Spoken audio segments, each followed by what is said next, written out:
Stella was 46 years old, and her life had become very quiet. Too quiet. Every weekday followed the same pattern, as if written by someone else.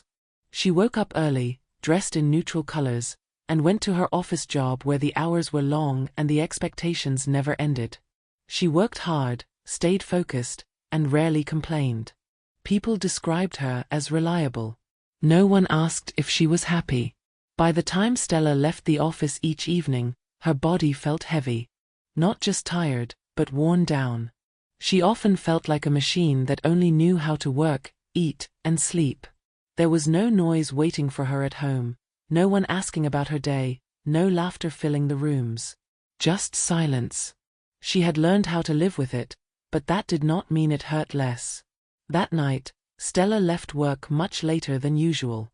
The office lights were already off on most floors, and the street outside was nearly empty. It was close to midnight.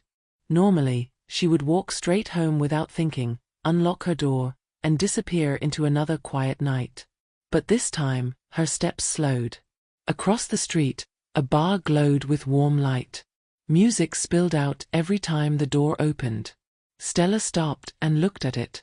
She had walked past that place many times before, always telling herself it was not for her. Too loud. Too young. Too late. But that night, something inside her felt different. Tired of being careful. Tired of being invisible. Just one drink, she whispered to herself, almost like asking for permission. Inside, the air was alive. Music pulsed through the room. People laughed, danced, leaned close to one another. Stella felt out of place at first, standing near the bar with her coat still on, unsure where to look. She ordered a drink and found a small table in the corner. From there, she watched the room, feeling like a visitor in someone else's world. Then a young man walked toward her. He moved with confidence, a relaxed smile on his face. He asked if he could sit down. His name was Pete. He was 23. Stella noticed the age difference immediately, but before she could pull away, he looked at her and said, simply and honestly, "You look beautiful tonight." No one had said that to her in years. Pete listened when she spoke. He asked questions. He didn't rush her answers. For the first time in a long time, Stella felt seen. Not as an employee. Not as a tired woman. But as herself. Somewhere between the music and Pete's smile, Stella felt herself step closer to a line she had never crossed before. She knew it was dangerous. She knew it was not safe. But she stayed right where she was, and when Pete reached for her hand, she didn't pull away. Pete talked easily, as if they had known each other for years. He didn't rush the conversation or try to impress her with big stories. Instead, he asked about Stella's work, her long days, the things that made her tired. When she spoke, he listened. Really listened. The age difference faded into the background, replaced by the simple feeling of being understood. Stella caught herself smiling more than she had in months. Maybe years. For the first time in a long while, she did not feel like someone's mother or a quiet woman behind an office desk. She felt like a woman again. One with thoughts, desires, and a heartbeat that remembered how to move faster. Pete looked at her as if she mattered in this moment, not because of her past or her responsibilities, but simply because she was there. When the music changed, Pete stood and offered his hand. Stella hesitated for only a second. Her mind warned her of all the reasons to stay seated, but her body rose anyway. On the dance floor, the lights blurred and the music filled the space between them. Pete's hand rested lightly at her waist. It felt unfamiliar, but not unwelcome. Stella's movements were slow at first, careful, but soon she let the rhythm guide her. She felt warmth where there had been emptiness for so long. The dance brought them closer. Too close, perhaps. When Pete leaned in and kissed her, Stella knew she should stop. She knew she was crossing a line she had protected for years. But the kiss was gentle, not rushed or demanding. It made her feel wanted, and that feeling was powerful. Stronger than her fear. Stronger than her doubt. "Let's go somewhere quieter," Stella heard herself say. The words surprised her, but once spoken, they felt inevitable. Pete didn't question her. He simply nodded, as if this decision had already been made long before. They walked quickly through the quiet streets toward her apartment. Stella knew this could be a mistake. She knew tomorrow might bring regret. But at that moment, the thought of returning to an empty home alone felt worse. When they reached her door, she paused for half a breath. Then she unlocked it.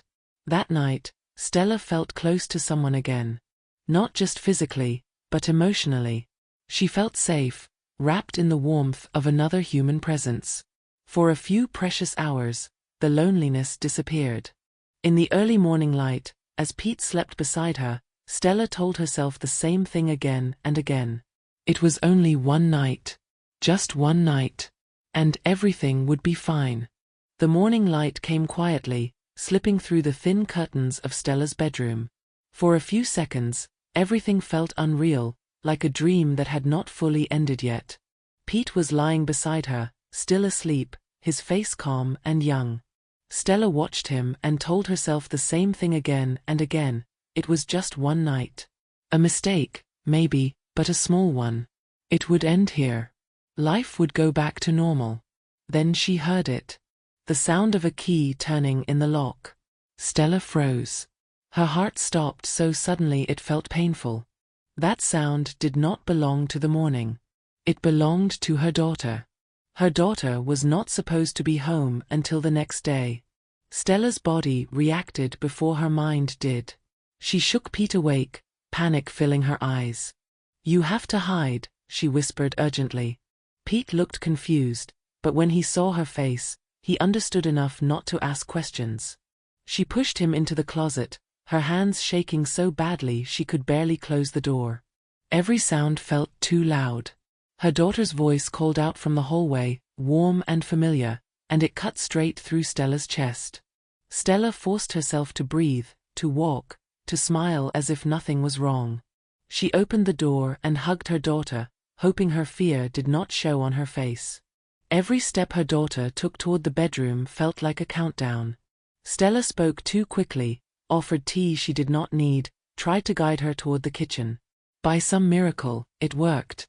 While her daughter was distracted, Stella rushed back, opened the closet, and whispered for Pete to leave immediately. Pete slipped out quietly, but at the door he stopped. He turned back and looked at Stella with a strange expression, half smile, half something else. Then he said, softly but clearly, "Your daughter is cute too." The words hit Stella like a slap. Shame, anger, and fear crashed together in her chest. She did not answer. She only pointed at the door. Pete left, still smiling, and Stella locked the door behind him with trembling hands. She knew then that something had gone very wrong. The next day, Stella tried to convince herself it was over. But when the doorbell rang, her stomach dropped. Pete stood there, relaxed, as if nothing strange had happened. He did not talk about the night. He did not apologize. He only talked about money. Confused and scared, Stella gave him cash, telling herself it was a small price to pay for peace. Pete took the money and walked away. Stella watched him go, hoping it was the end. But something in the way he looked back told her the truth. This was not over. The first time Pete came back, Stella told herself it was just a coincidence. He stood at her door with the same easy smile, his hands in his pockets, his voice calm. He said he only needed a little help, just some money to get through the week. Her stomach tightened, but she paid him. She believed that if she solved the problem quickly, it would disappear just as quickly. But Pete did not disappear. He returned again a few days later. Then again the week after that. Each time, the amount he asked for grew larger. His smile slowly changed. It became sharper, more confident, as if he knew something Stella was desperate to hide. She started checking the door every time she heard footsteps in the hallway. She stopped sleeping well. At work, her hands shook when she typed. At home, she jumped at every sound. Then one evening, Pete stopped pretending.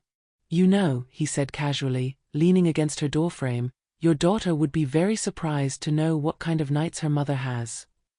The words hit Stella like a slap. Her chest felt tight. She could barely breathe. She told him she had no more money, that he had to leave her alone. Pete laughed softly. "That's fine," he said. "I can always tell her myself." From that moment, fear controlled Stella's life. She lied to her daughter about money, about work, about why she looked so tired. She avoided mirrors because she did not recognize the woman staring back at her. She felt dirty, ashamed, and small. Not only had she crossed a line for herself, she had put her daughter in danger. That thought hurt more than anything Pete could say. The breaking point came one night when Stella sat alone in the dark living room, listening to her daughter sleep in the next room. She imagined the truth coming out in Pete's cruel voice instead of her own. She imagined the disappointment, the distance, the loss. And she realized something else. Staying silent was not protecting her daughter. It was giving Pete more power every day. That night, Stella woke her daughter and asked her to sit down. Her voice shook as she spoke. She told her everything, from the bar to the fear to the money. Tears ran down her face as she said, "I'm so sorry. I was weak. I put us both at risk." She waited for anger, for judgment, for rejection. But her daughter did not shout. She did not walk away. She listened quietly, then stood up and hugged her mother tightly. "Mom," she said, her voice firm, "that man is the problem, not you. You're not alone. We'll stop this together." In that moment, Stella felt something she had not felt in weeks. Relief. The fear was still there, but it no longer owned her. The truth had shifted the balance. And for the first time, Pete was no longer the one in control. Pete came back exactly as Stella expected. It was late afternoon, the quiet hour when the building usually felt empty and safe. The doorbell rang, sharp and demanding. For a brief second, fear returned, familiar and heavy. Pete still believed she would open the door alone, trembling, ready to pay again just to make him disappear. He believed silence was still his weapon. But this time, Stella was not alone. Her daughter stood beside her, calm and steady. When Stella opened the door, Pete's confident smile froze. He looked past Stella and saw her daughter's eyes fixed on him, not with fear, but with clear, controlled anger. The power he thought he had vanished in that instant. "You need to leave," her daughter said firmly. "Now." Pete laughed nervously and tried to step closer, but Stella's daughter did not move aside. "I know exactly who you are and what you've been doing," she continued. "You've been threatening my mother. That ends today." Pete tried to recover. He said Stella owed him. He said she had made promises. But his words sounded weak now, empty. Stella felt something shift inside her. For weeks, fear had controlled her body and mind. Now, standing behind her daughter, she felt grounded again. She stepped forward and spoke, her voice steady for the first time in a long while. "There is nothing more for you to take from me," Stella said. "No money. No silence. No fear." Her daughter added quietly, "If you come back again, we will go to the police. We have messages. We have witnesses. This stops now." Pete looked from one face to the other. He saw that his threat no longer worked. The secret he depended on was no longer hidden. Without silence, he had nothing. He stepped back, muttered something under his breath, and walked away. This time, he did not look back. When the door closed, Stella felt her knees weaken. Her daughter caught her before she fell. They sat together on the sofa, close, their shoulders touching. Neither of them spoke at first. Words were not needed. The fear was gone. The weight was gone. "I'm sorry," Stella whispered at last. Her daughter shook her head. "You don't need to apologize for being human. You trusted someone. He used that. That's not your shame." In that moment, Stella understood something important. Silence had fed her fear. Truth had taken its power away. She was not broken. She was not weak. She was a mother who had made a mistake and found the courage to face it. That night, as the apartment grew quiet, Stella felt something new settle in her chest. Not fear. Not regret. Strength. She knew her life would not change overnight, but it would change honestly. No more hiding. No more living in fear. She was ready to begin again, this time with truth, courage, and a bond stronger than any mistake.